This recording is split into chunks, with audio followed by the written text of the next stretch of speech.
जय हिंद। तो Lucent series को आगे बढ़ाते हुए आज डे 6 का क्लास है और इसमें हम कल से आएंगे यानी जो प्रकाश चैप्टर है आज इसको देखते हैं।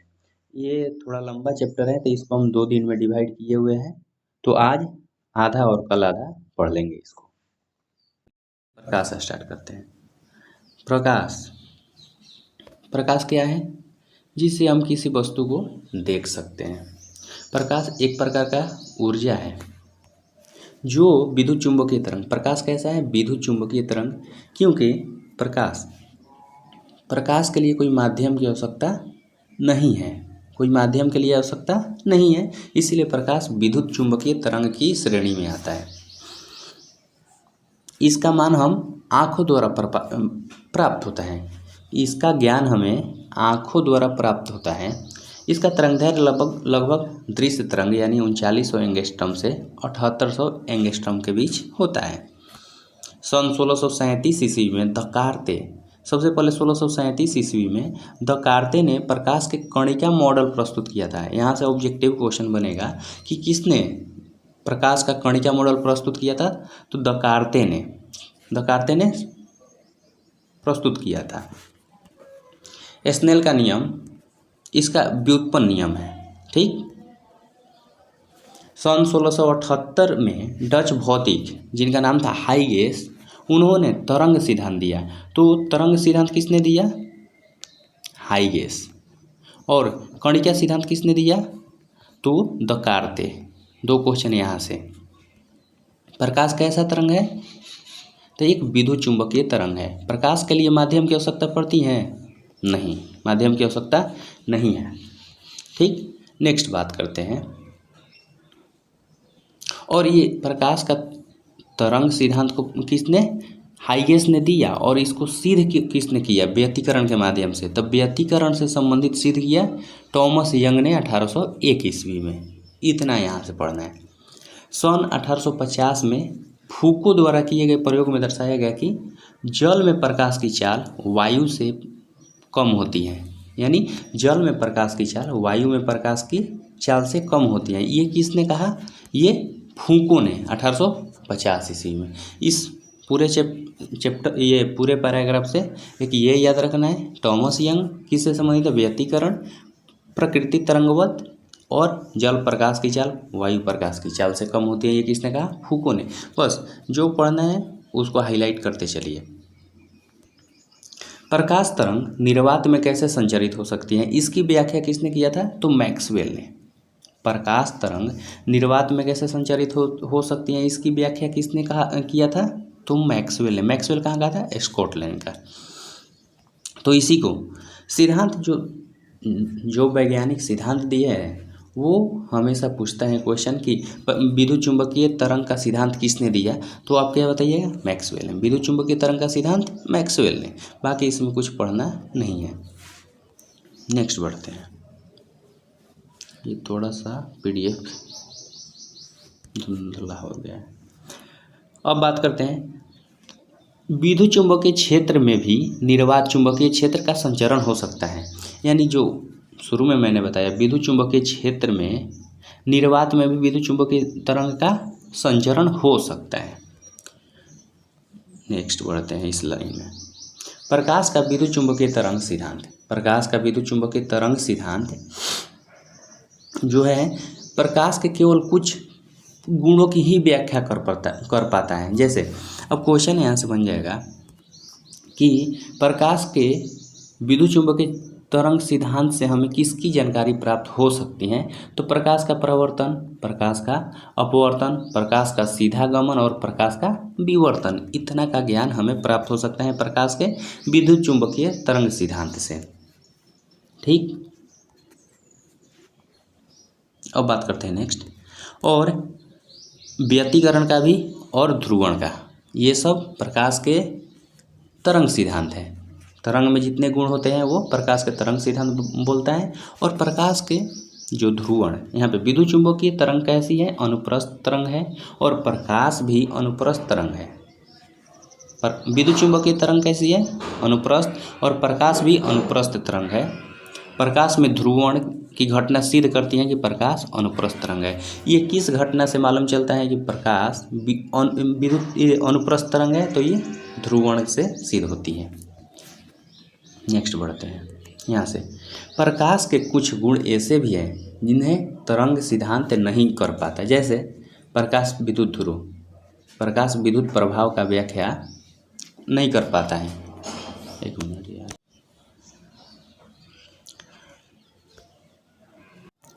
प्रकाश विद्युत प्रभाव और क्रॉम्पटन सिद्धांत की व्याख्या तरंग सिद्धांत में नहीं हो पाती है। प्रकाश विद्युत प्रभाव और क्रॉम्पटन सिद्धांत की व्याख्या आइंस्टीन ने प्रतिपादित किया और ये फोटॉन सिद्धांत द्वारा दी जाती है।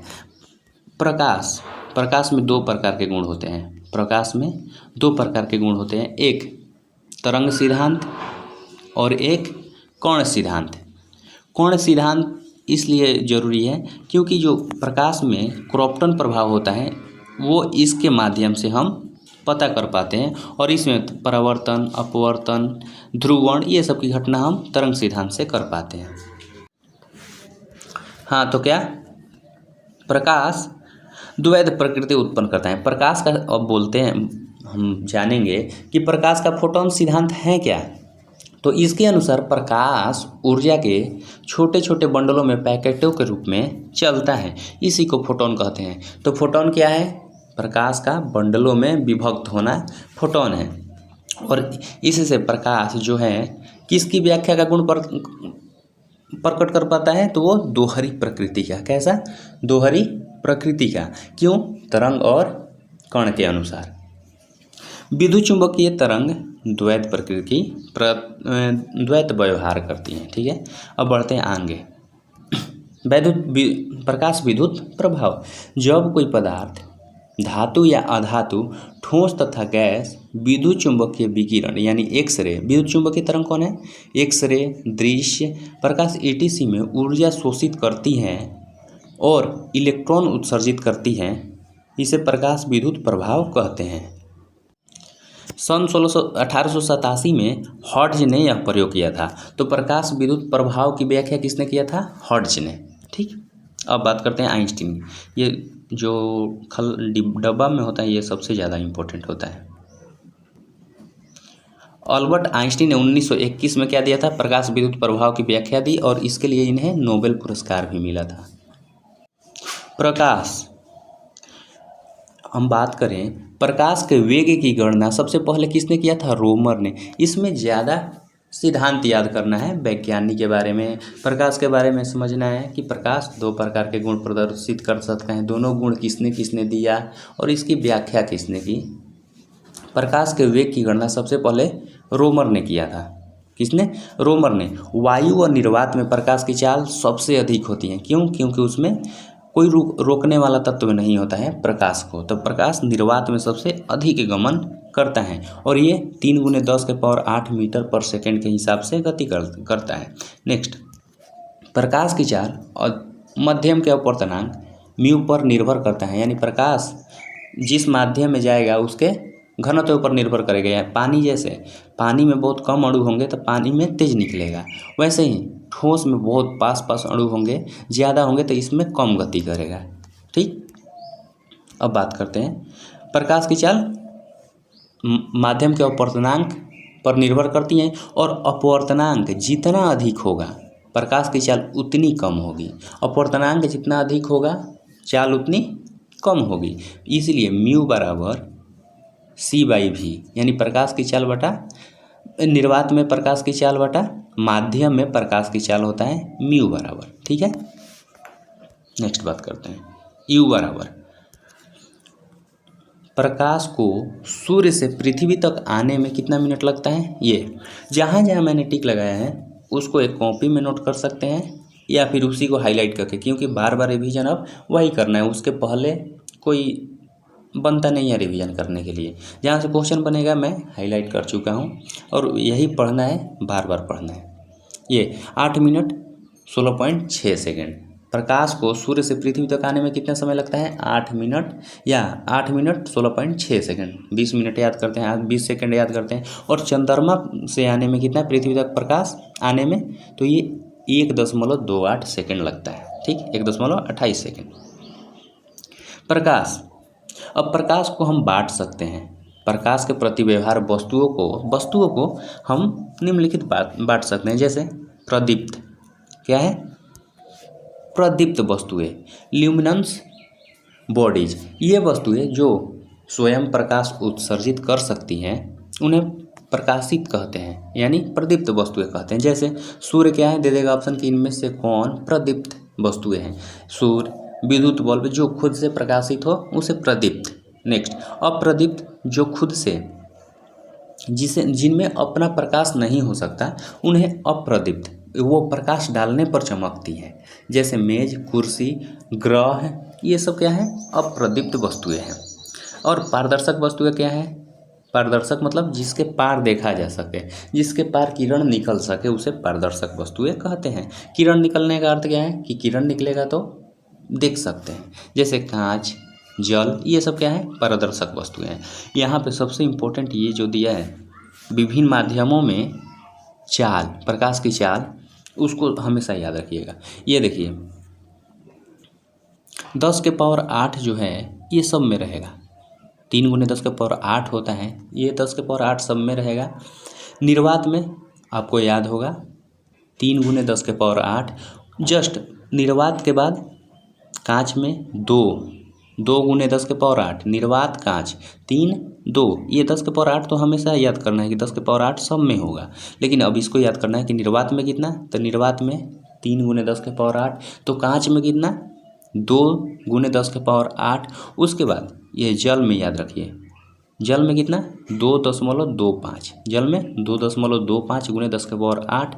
उसके बाद ये दोनों में सेम होता है, रॉक साल्ट और नाइलॉन में लगभग 2, 1.96 × 10 के पावर 8, 1.96 × 10 के पावर 8। और तारपीन के तेल में 2.04 × 10 के पावर 8। इसको सजाने के लिए दे दिया जाता है कि प्रकाश की चाल किसमें न्यूनतम होती है, आरोही क्रम में सजाए, अधिकतम होती है अवरोही क्रम में सजाए, ऐसे। तो सबसे पहले किसमें हो जाएगा, निर्वात सबसे ज़्यादा, क्योंकि निर्वात में कोई रोकने के लिए नहीं है।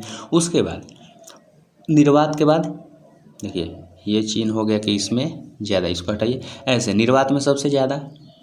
उसके बाद कहाँ, जल में, निर्वात के बाद सबसे ज़्यादा जल में। उसके बाद तारपीन तेल में। उसके बाद एक मिनट, तारपीन के तेल के बाद रॉक साल्ट और नाइलॉन दे सकते हैं। ठीक, तो ऐसे सजाने के लिए देगा, तो सबको याद करना कंपलसरी है। ये पारदर्शक वस्तुएं हो गई। अब बात करें हम अपारदर्शक वस्तुएं। अपारदर्शक वस्तुएं मतलब जिससे प्रकाश आसानी से पार नहीं जा सके, आसानी से जाया ही ना जाए, ये अपारदर्शक वस्तुएं हैं। अपारदर्शक वस्तुएं वे जिनसे होकर प्रकाश बाहर नहीं निकल पाता। अर्ध पारदर्शक वस्तुएं, ट्रांसल्यूसेंट बॉडीज क्या है, जिसमें कुछ प्रकाश बाहर जा सके, जिसे कुछ किरण पड़ने पर कुछ को वो बाहर जाने दे और कुछ को लौटा दे, कुछ को खुद अवशोषित कर ले, उसे अर्ध पारदर्शक वस्तुएं कहते हैं। जैसे तेल लगा हुआ कागज। ठीक, नेक्स्ट बात करते हैं प्रकाश का विवर्तन क्या है। अब प्रकाश के गुणों के बारे में हम जानते हैं। प्रकाश का विवर्तन किस गुण से मालूम चलेगा, तो तरंग प्रकृति से। प्रकाश को अवरोध, जो प्रकाश है किसी अवरोध से टकराकर, किनारों से, अवरोध के किनारों से टकराकर थोड़ा मुड़ जाने की घटना को ही विवर्तन कहते हैं। ठीक है, प्रकाश को किसी बहुत से पतले या फिर किसी कण के किनारे से टकराकर वापस लौट जाना ही विवर्तन है। अब बात करते हैं प्रकाश के प्रकीर्णन के बारे में। ये सब समझने वाली चीज़ है, एक बार समझ लीजिएगा, कभी फिर भूलिएगा नहीं। प्रकाश के प्रकीर्णन के बारे में, तो प्रकाश का प्रकीर्णन मेनली ये देखिए, जितना भी कलर के बारे में दे देगा कि पृथ्वी का रंग नीला है किसके कारण, सूर्य लाल दिखाई देता है किसके कारण, तो ये सब प्रकीर्णन, स्कैटरिंग ऑफ लाइट हो जाता है। जब प्रकाश किसी ऐसे माध्यम से गुजरता है जिसमें धूल और अन्य कण पदार्थ अत्यंत सूक्ष्म कण होते हैं, जिनके द्वारा सभी दिशाओं में प्रसारित किया जा सकता है। प्रकाश को सभी दिशाओं में प्रसारित किया जा सकता है। इस घटना को प्रकाश का प्रकीर्णन कहते हैं। प्रकाश के रंगों को चारों तरफ विभक्त कर देना प्रकाश का प्रकीर्णन है। बैंगनी रंग जैसे सबसे ज़्यादा फैलती है, बैंगनी रंग का प्रकीर्णन सबसे ज़्यादा होता है। क्या? सबसे ज़्यादा होता है। और लाल रंग का प्रकीर्णन सबसे कम होता है। क्वेश्चन यहाँ से बनता है ना कि बैंगनी किसका प्रकीर्णन सबसे अधिक होगा? तो बैंगनी, सबसे कम लाल रंग का। तो ये लाल बैंगनी तो अब सब याद कर ले रहे हैं, तो ये अब पूरा याद करना होगा कि किससे कौन ज़्यादा होता है।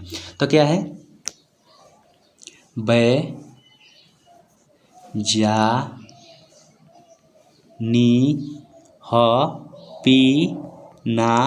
ला, ये याद रखिए। देखिए लाल का सबसे ज़्यादा, ये बढ़ते क्रम में है। क्या? बढ़ते क्रम में। प्रकीर्णन और तरंगदैर्घ्य घटते क्रम में, तरंगदैर्घ्य घटते क्रम में। ठीक है। तो बैंगनी का प्रकीर्णन सबसे अधिक होता है। जामुनी, नीला, हरा, पीला, नारंगी, लाल। तो ये याद रखना है पूरा, किसका ज़्यादा किसका कम, सजाने के लिए दे देगा।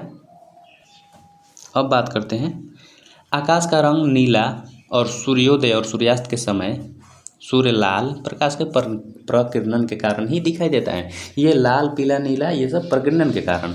और जैसे सूर्य डूब जाता है फिर भी कुछ समय तक दिखाई देता है, ये अपवर्तन के कारण होता है।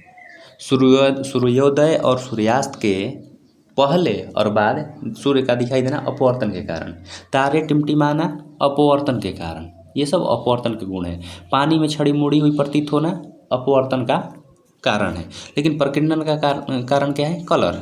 जितना भी कलर आ जाए, कलर के बारे में क्वेश्चन आ जाए, वो सब प्रकीर्णन है। विवर्तन क्या है?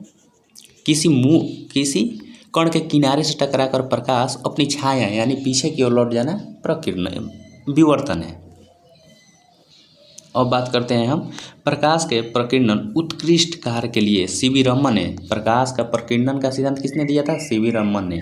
कब? वर्ष 1930 में इन्हें नोबेल पुरस्कार दिया गया इसी कार्य के लिए। सीवी रमन को नोबेल पुरस्कार किस कार्य के लिए दिया गया था? तो प्रकाश के प्रकीर्णन के लिए।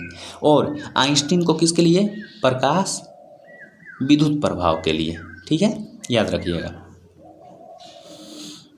अब बात करते हैं रमन प्रभाव। रमन प्रभाव के नाम से इसे जाना जाता है। जो 1930 में इन्होंने प्रकाश का प्रकीर्णन सिद्धांत दिया, उन्हें रमन प्रभाव के नाम से भी जाना जाता है। और रमन प्रभाव के अनुसार प्रकृति और स्वभाव का परिवर्तन ही फोटोन कणों का गुण है। अब बात करते हैं नेक्स्ट। अच्छा, सीवी रमन को 1930 में नोबेल पुरस्कार मिला और भारत रत्न उन्हें पहला, सीवी रमन को 1954 में भारत रत्न दिया गया। 28 फरवरी 1928 को सीवी रमन रमन प्रभाव की खोज करते हैं और 28 फरवरी को इसीलिए विज्ञान दिवस भारत में मनाते हैं। तो सीवी रमन ने किसका खोज किया था? रमन प्रभाव। रमन प्रभाव को प्रकीर्णन प्रभाव कह सकते हैं। और 28 फरवरी 1928 को खोजे थे। 1930 में नोबेल प्राइज मिला था और 1954 में इन्हें भारत रत्न दिया गया। इसीलिए 28 फरवरी को हम विज्ञान दिवस मनाते हैं। ठीक है, भारतीय थे। प्रकाश का परावर्तन, प्रकाश के चिकने सतह से टकरा कर वापस लौटने की घटना प्रकाश का परावर्तन कहलाता है। विवर्तन क्या है? कोने से टकराकर, प्रकाश कण के किसी कोने से टकराकर लौटना विवर्तन, और प्रकाश के किसी चिकने पृष्ठ से टकराकर लौटना परावर्तन है। ठीक है, इतना दोनों में अंतर समझिएगा। इसका नियम आपतित किरण, आपतन बिंदु और अभिलंब तीनों एक ही तल में होता है। आपतित किरण, आपतन बिंदु तथा अभिलंब व परिवर्तित किरण तीनों एक ही तल में होता है। दूसरा नियम क्या कहता है? आपतन कोण परिवर्तन के बराबर होता है, यानी साइन आई बटा साइन आर। नेक्स्ट, अब बात करें मिरर के बारे में। प्लेन मिरर यानी समतल मिरर, थोड़ा सा छोटे समतल मिरर की बात करें तो समतल दर्पण में किसी वस्तु का प्रतिबिंब, समतल दर्पण में किसी वस्तु का प्रतिबिंब कैसे बनता है?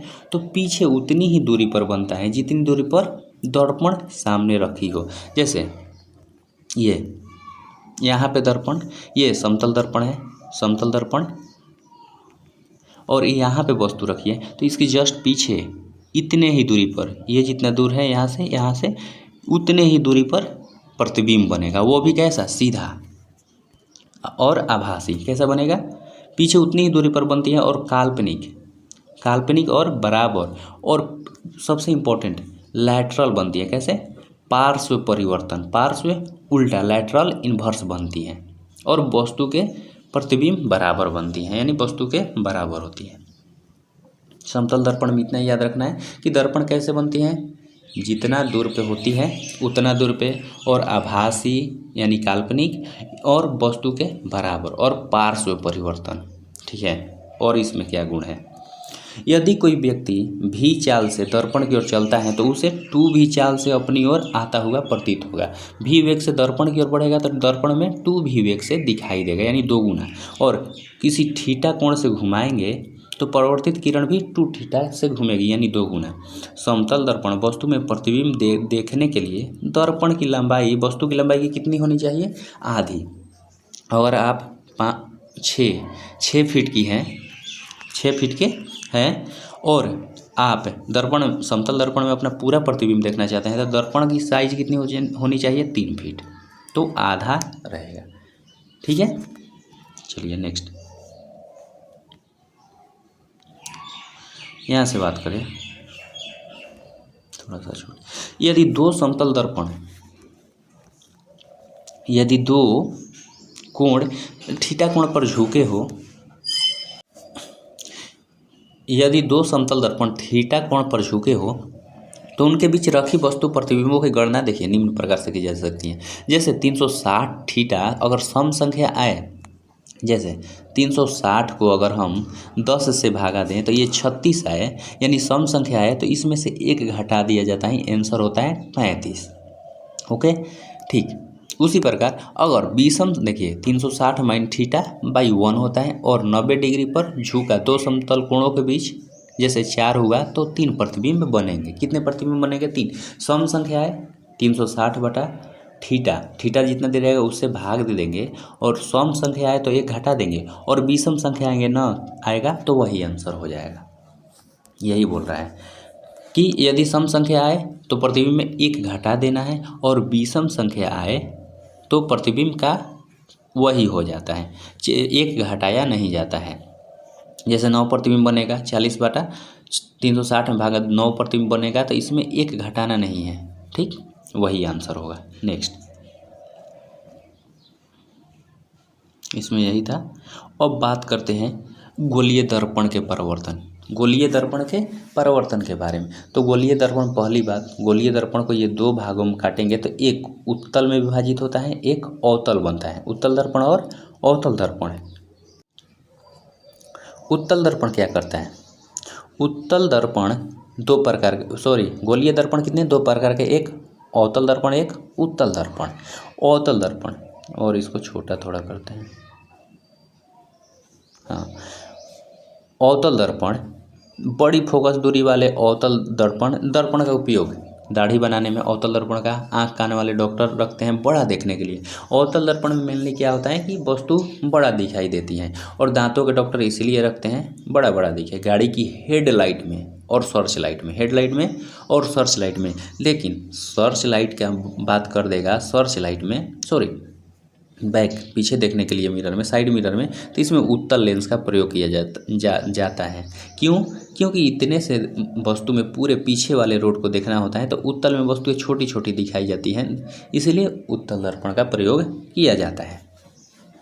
ओके, अब बात करते हैं अवतल दर्पण हुआ। अवतल दर्पण में प्रतिबिंब की स्थिति, ये सबसे ज़्यादा क्वेश्चन बनेगा तो इसी डब्बा से, क्वेश्चन यहाँ से अगर हार्ड देगा तो इसी डब्बा से देगा। जैसे समझिए, ये प्रतिबिंब है,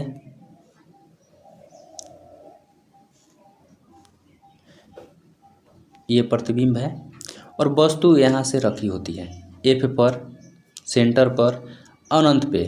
तो जैसे जैसे वस्तु यहाँ पे रखिएगा प्रतिबिंब तो अनंत पे बनेगा, ऐसे बताना है। तो यह इसमें यही लिखा है। जैसे कोई वस्तु अनंत पे रखी है, यानी ये मैं अनंत बिंदु लेता हूँ, कोई वस्तु अनंत पे रखी है तो प्रतिबिंब कहाँ बनेगा, फोकस पे, यहाँ पे फोकस पे बनेगा और बहुत छोटा बनेगा। अनंत पे कोई वस्तु रखी है तो प्रतिबिंब एकदम एफ फोकस पे बनेगा और ये भी एकदम छोटा बिंदु के समान। और कैसा बनेगा देखिए, नीचे जितना रहता है नीचे जितना बनेगा उल्टा बनेगा और मिरर के बायां साइड वास्तविक बनता है। तो इसमें हमेशा वास्तविक और उल्टा ही बनेगा, वास्तविक और उल्टा। अवतल दर्पण का गुण है वास्तविक और उल्टा, लेकिन एक जगह बनता है सीधा और आभासी। जब फोकस और पोल के बीच रखा जाएगा, फोकस और ध्रुव के बीच रखा जाएगा तो ये इधर दर्पण के पीछे आ जाता है, यहाँ बनता है और सीधा बन जाता है और बड़ा बनता है। तो यही है, अनंत पर किसी वस्तु को रखेंगे तो फोकस दूरी और बहुत छोटा प्रतिबिंब बनता है और उल्टा व वास्तविक प्रतिबिंब बनता है। वक्रता केंद्र व अनंत के बीच रखिएगा तो फोकस और वक्रता छोटा के बीच बनेगा, उल्टा और वास्तविक। 3 नंबर, वक्रता केंद्र पर रखिएगा तो वक्रता केंद्र पर और समान आकार का बनेगा, उल्टा और वास्तविक। अगर सेंटर पे रखिएगा ना तो वस्तु सेंटर पे यहाँ पे रखिएगा और वस्तु भी यहीं पे बनेगी और इसी के आकार की नीचे, लेकिन उल्टा बनेगी। फोकस व वक्रता केंद्र के बीच बात करें तो वक्रता केंद्र के तथा अनंत के बीच बनेगा बड़ा, उल्टा व वास्तविक। फोकस दूरी पर रखा जाएगा तो अनंत पे, जैसे अनंत पे रखे तो कहाँ बना था फोकस दूरी पे, उसी प्रकार फोकस दूरी पे रखेंगे तो कहाँ बनेगा अनंत पे। और वस्तु से बड़ा, वस्तु से बहुत बड़ा, क्योंकि मिरर के साइड में इस साइड जाइएगा तो ये बड़ा, उससे थोड़ा छोटा, उससे थोड़ा छोटा, उससे थोड़ा छोटा और एक बिंदु पे बनता है ऐसे। फोकस तथा ध्रुव के बीच रखिएगा तो दर्पण के पीछे बनेगा और बड़ा बनेगा, वास्तविक, सीधा व आभासी। तो सबसे इम्पोर्टेंट ये है। ये हो सकता है कि इसका 10 मिनट का कोई वीडियो हो, उसको देखना होगा, ठीक है। ये पूरा दर्पण में बना प्रतिबिंब, अवतल दर्पण में। उत्तल दर्पण, उत्तल दर्पण की बात करें, उत्तल दर्पण में बना प्रतिबिंब फोकस के बीच रखेंगे तो दर्पण के पीछे बनेगा हमेशा और ध्रुव और फोकस के बीच छोटा, सीधा और आभासी बनता है, छोटा, सीधा और आभासी बनता है हमेशा उत्तल दर्पण में। उत्तल दर्पण का उपयोग गाड़ी चालक के साइड मिरर के रूप में और सोडियम परावर्तक लैंप में उत्तल दर्पण का प्रयोग जो रोड पे लगा रहता है वो। प्रकाश का अपवर्तन क्या है, प्रकाश का किसी वस्तु से टकरा कर, देखिए प्रकाश का अपवर्तन क्या है, जब प्रकाश एक किरण पारदर्शी और दूसरा किरण पारदर्शी माध्यम प्रवेश करता है तो माध्यम दोनों का अलग अलग हो जाता है और परंतु विचलित थोड़ी सी हो जाती हैं, इसी को अपवर्तन कहते हैं। फिर से, प्रकाश का परावर्तन, जब प्रकाश की किरण एक पारदर्शी माध्यम से दूसरे पारदर्शी माध्यम में प्रवेश करती हैं तो दोनों माध्यमों में अलग अलग लंबवत आपतित होती हैं और बिना मुड़े सीधे निकल जाती हैं, बिना मुड़े सीधे निकल जाती हैं, उसी को प्रकाश का अपवर्तन कहते हैं, ठीक है। यहाँ सघन माध्यम और विरल माध्यम में प्रकाश अभिलंब से दूर हट जाते हैं। जैसे ये सघन माध्यम ऊपर वाला हो गया, विरल माध्यम नीचे। तो सघन माध्यम से अगर कोई वस्तु विरल माध्यम में आएगी, विरल मतलब थोड़ा कम घना, ये सघन मतलब बहुत सारे कण एक दूसरे के पास हैं और इसमें क्या है थोड़ा दूर दूर है। तो दूर दूर रहेगा तो विरल माध्यम में आएगी तो थोड़ा जगह मिलेगा तो वो फैल जाएगी। अभिलंब, ये अभिलंब है बीच वाला लाइन, तो अभिलंब से दूर मुड़ जाएगी। और जैसे ही ये थोड़ा खाली खाली जगह है, इससे सघन माध्यम में जाएगी, एकदम पास पास वाले कण के पास जाएगी, तो इसमें जाएगी तो अभिलंब की ओर मुड़ जाएगी, सट के चलने लगेगी अभिलंब के।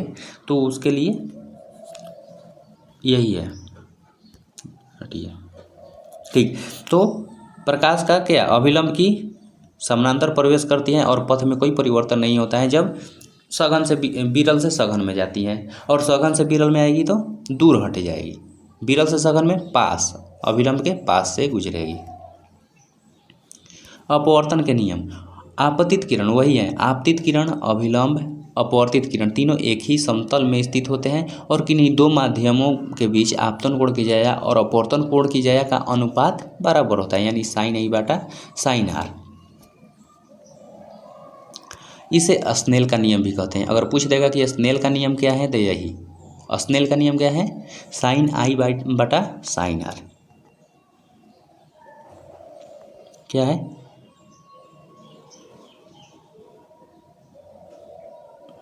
यहाँ पे किसी माध्यम में अपवर्तनांक विभिन्न रंगों पर निर्भर करता है और तरंगदैर्घ्य बढ़ने पर अपवर्तनांक कम होता है। तरंगदैर्घ्य जैसे जैसे बढ़ेगा अपवर्तनांक कम होगा। जैसे लाल रंग का अपवर्तनांक सबसे कम होता है और बैगनी रंग का अपवर्तनांक सबसे अधिक होता है। ताप बढ़ने पर भी सामान्यतः अपवर्तनांक घटता है, ताप बढ़ने पर अपवर्तनांक घटता है, तो ताप का प्रभाव अपवर्तनांक पे क्या होगा, घटेगा। जैसे घी है, इसको गर्म किए, पतला हो गई, तो ये पतला हो गई तो चारों तरफ फैल गई, तो इसका अपवर्तनांक घटेगा। निरपेक्ष अपवर्तनांक का फॉर्मूला निर्वात में प्रकाश की चाल बटा माध्यम में प्रकाश की चाल, ये पहले भी हमने देखा, इसको याद रखिएगा। अपवर्तनांक बराबर C/V। अब यहाँ पे प्रकाश के अपवर्तन के कारण होने वाली क्या क्या घटनाएं हैं, इसको देखिए। क्या, द्रव में आंशिक डूबी हुई सीधी छड़ टेढ़ी दिखाई देती है, तारे का टिमटिमाना, सूर्योदय से पहले एवं सूर्यास्त के बाद सूर्य दिखाई देना। अगर इसमें कह देगा कि लाल दिखाई देना तो ये प्रकीर्णन के कारण, और दिखाई देना ये अपवर्तन के कारण। पानी से भरे किसी बर्तन की तली पर पड़ा सिक्का ऊपर थोड़ा उठा हुआ प्रतीत दिखाई देना, और जल के अंदर पड़ी हुई मछली वास्तविक गहराई से ऊपर की ओर उठा दिखाई देना, ये प्रकाश के अपवर्तन के कारण है। अब बात करते हैं पूर्ण आंतरिक परावर्तन। क्या, पूर्ण आंतरिक परावर्तन के बारे में। ये पूर्ण आंतरिक परावर्तन क्या है, क्रांति कोण एक होता है। क्रांति कोण सघन माध्यम में बना एक आपतन कोण है जिसका विरल माध्यम आपतन कोण के मान से 90 डिग्री होता है। यानी क्रांति कोण उसे कहते हैं जो 90 डिग्री, क्रांति कोण उसे कहते हैं जो सघन माध्यम में बनता है। कहाँ, सघन माध्यम में बनता है। और विरल माध्यम अपवर्तन कोण का मान, ये विरल माध्यम और अपवर्तन कोण का मान 90 डिग्री का होता है। कितना, 90 डिग्री का मान होता है।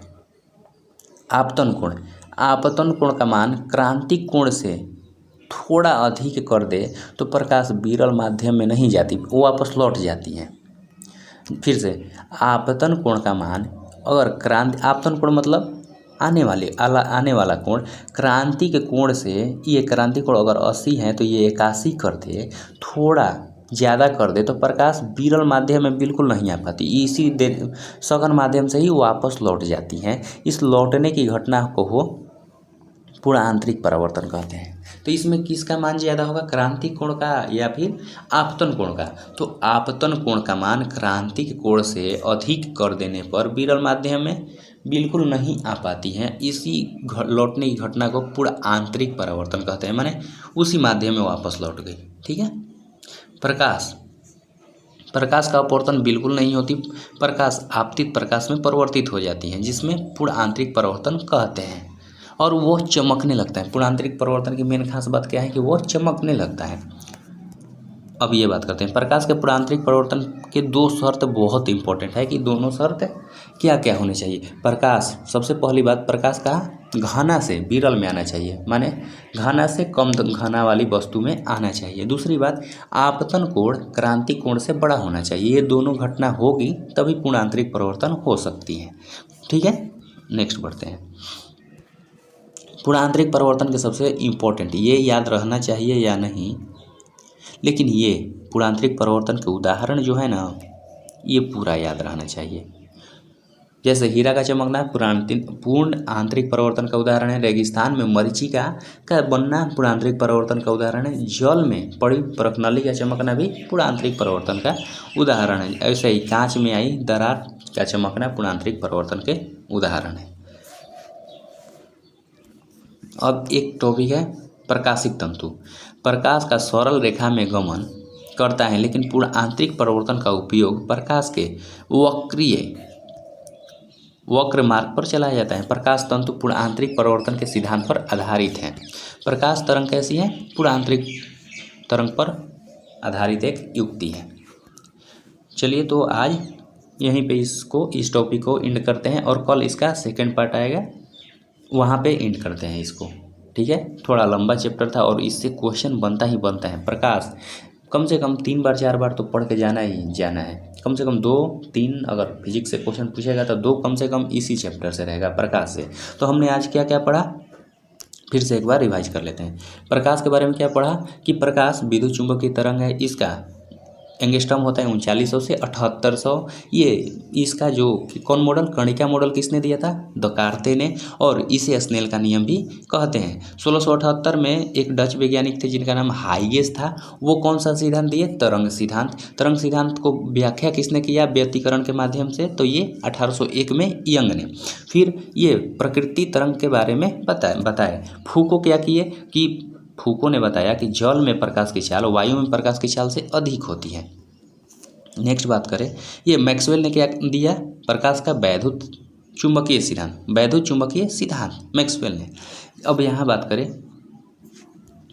चुंबकीय क्षेत्र में गमन कर सकती हैं वैद्युत चुंबकीय तरंग, ठीक है। और वैद्युत चुंबकीय तरंग प्रकाश के विवर्तन का गुण प्रदर्शित करती हैं, व्यतिकरण का, ध्रुवण का, और इटीसी बहुत सारे गुणों को। विद्युत चुंबकीय तरंग कैसी है, अनुप्रस्थ तरंग है। प्रकाश विद्युत अनुप्रस्थ तरंग है। प्रकाश ध्रुवण सिद्ध करता है और अनुप्रस्थ। प्रकाश वैद्युत प्रभाव के बारे में पढ़ा। प्रकाश फोटोन सिद्धांत के बारे में, फोटोन मतलब छोटा छोटा कणों का बंडल, दोहरी प्रकृति का प्रकाश होता है, प्रकाश वैद्युत प्रभाव कहते हैं। प्रकाश इलेक्ट्रॉन 1687 में किसने दिया, हर्ट्ज ने। अल्बर्ट आइंस्टीन को 1921 के लिए इसी के लिए नोबेल पुरस्कार दिया गया, प्रकाश वैद्युत प्रभाव के लिए। प्रकाश की चाल 3 × 10⁸ मीटर पर सेकंड, और ये सबसे पहले दिया किसने था, तो रोमर ने। इसका क्या, इसका फॉर्मूला होता है अपवर्तनांक बराबर म्यू बराबर c/v, जिसमें म्यू क्या है, माध्यम में प्रकाश की चाल, c है प्रकाश में निर्वात में प्रकाश की चाल। प्रकाश की चाल 8 मिनट पर सेकेंड और 1.28 सेकेंड। तो रिवीजन फटाक से ऐसे करना है। प्रदीप्ति, और बार बार ये पढ़ना इतना नहीं है। प्रदीप्ति वस्तुएं जैसे आई, प्रदीप्ति वस्तुएं मतलब जिसका अपना प्रकाश, और प्रदीप्ति वस्तुएं मतलब जिसका अपना प्रकाश न हो, दूसरे प्रकाश से चले, ये सब इम्पोर्टेंट, ठीक है। ऐसा ही सब रिवीजन करते जाना है। चलिए तो आज यहीं पे एंड कर